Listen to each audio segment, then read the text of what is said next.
আসসালামু আলাইকুম। বৃক্ষরোপণ অভিযান 2025 এখনই গাছ লাগানোর সময়। তো এই জন্য গাছ লাগানোর জন্য আমরা চলে আসলাম কাজুলি হলের সামনে বরিশাল নার্সারিতে। এখানে বিভিন্ন ধরনের গাছ রয়েছে, ফল গাছ, ফুল গাছ, ঔষধি গাছ, সৌন্দর্যবর্ধক গাছ, ভেষজ গাছ, সব ধরনের গাছ এখানে আপনারা পাবেন। দেখুন, আমরা সবুজের সমারোহের মাঝে হারিয়ে গেলাম। পাশে রয়েছে হাইওয়ে, ঢাকা মতলব হাইওয়ে। এর পাশেই রয়েছে এই নার্সারি, বরিশাল নার্সারি।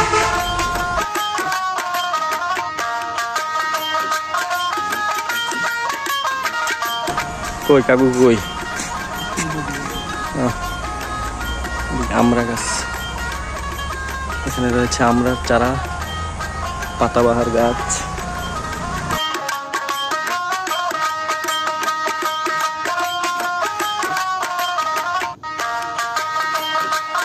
সবুজের মাঝে মিশে আছি আমি।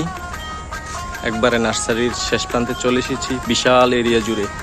এখান থেকে শুরু কাজুলি সিনেমা হল, মতলবের ঐতিহাসিক কাজুলি সিনেমা হল ওই মাথায়, এই নার্সারির ওই পাশে, আর ওই মাথায় হলো এই পাশে। বিশাল এরিয়া জুড়ে এই নার্সারিটি, এর নাম বরিশাল নার্সারি। বিশাল এলাকা জুড়ে বিস্তীর্ণ এই নার্সারি। আপনার স্মরণ মতে যত ধরনের গাছ আপনি জানেন, সব ধরনের গাছ এখানে আছে। এমন কোনো গাছ নেই যা এখানে নেই। মানে সাধারণত আমরা যেসব গাছ চিনি বা জানি, এছাড়াও অনেক আনকমন বিদেশি গাছও রয়েছে এখানে।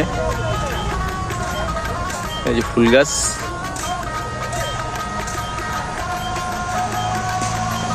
হিমসাগর গাছ, আম ধরে আছে গাছে। আমড়া গাছের চারা করা হয়েছে, জবা ফুল গাছ। চলুন আমরা ভিতরের দিকটায় যাই।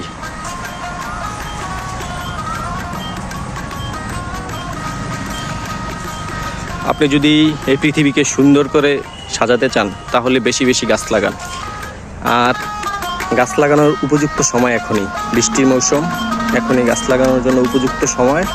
তাই সবাই, অন্তত পক্ষে আমরা বাংলাদেশের যতজন মানুষ আছি, 18 কোটি 20 কোটি, সবাই যদি একটি করে গাছ লাগাই আমরা, তাহলে 20 কোটি গাছ, বিশাল সামাজিক বনায়ন হয়ে যাবে। বাংলাদেশ হয়ে যাবে চিরসবুজ, অক্সিজেনের কোনো অভাব হবে না, পরিবেশ হবে সুন্দর। তাই আমাদের প্রত্যেকেরই উচিত একটা করে গাছ লাগানো। সে যে ধরনের গাছই হোক, ফল গাছ হোক, কাঠ গাছ হোক, সবাই একটি করে গাছ লাগাবেন। সবার প্রতি অনুরোধ রইল। সবাই ভালো থাকবেন।